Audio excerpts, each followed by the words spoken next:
A paz do Senhor, meus irmãos, a leitura semanal de sábado, 19 de agosto de 2023, tem como título Os Deveres dos Servos.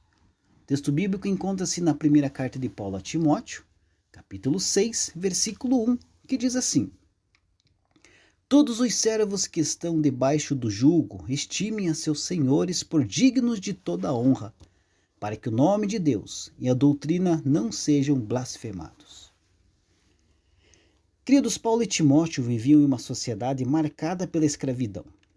Em todo o Império Romano, como aliás na Antiguidade, a sociedade era marcada pelo chamado modo de produção escravista, ou seja, toda a sociedade estava estruturada economicamente na escravidão. Eram os escravos aqueles que propiciavam a formação de valor em toda a sociedade. Timóteo estava em Éfeso, uma típica cidade grega, onde a escravidão era a base de toda a vida social. Entretanto, apesar de os escravos não serem reconhecidos como pessoas perante o direito, eles também eram alcançados pelo Evangelho de Jesus Cristo. Jesus tinha vindo salvar todos os homens, pois todos eram pecadores. E, portanto, os escravos, que eram a maioria da população, também receberam a salvação.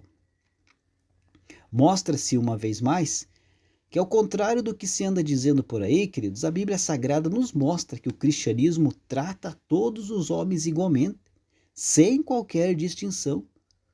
Tanto que aos escravos também era pregado o Evangelho e muitos se convertiam ao Senhor. Outra coisa interessante é que, uma vez salvos, os servos eram tratados igualmente na igreja local.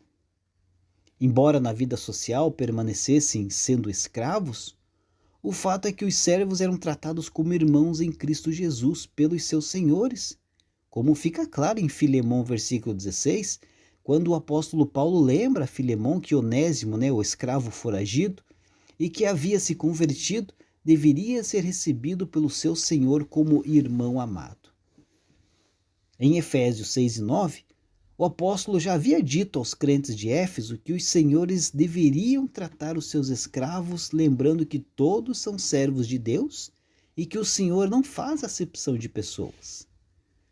Os servos, queridos, portanto, tinham a mesma condição que os seus senhores na igreja local, mas isso não significava em absoluto que esta relação social estava abolida. Embora todos fossem iguais diante de Deus, o fato é que a sã doutrina não vinha modificar as estruturas sociais à força.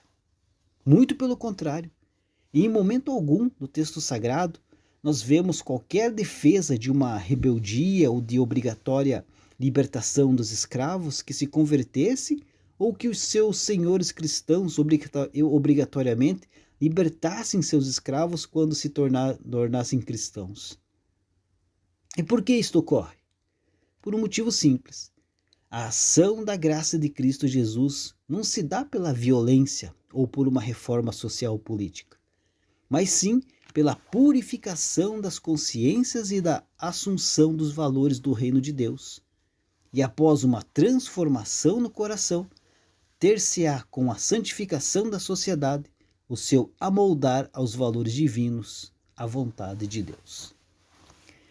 Deus abençoe a sua vida e um ótimo final de semana a todos.